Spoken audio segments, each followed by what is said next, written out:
Today we're having our second annual aviation pinning ceremony. Students are getting recognized for completing our aviation course that we have for our seniors, the practicum of transportation. In that course, they earn a private pilot license as well as a drone license. When flying solo, it was really nerve-wracking in the beginning, but as you go on and do it over and over again, and since we have really good teachers that reassure us, they make you feel like you're capable of doing it.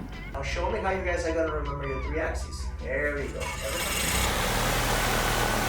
Once the students earn their private pilot license, they're getting a major discount. So if they go on further, they can go get their instrument license and then get a commercial pilot license as well. But it's a great opportunity because it gives them a head start in finishing that career.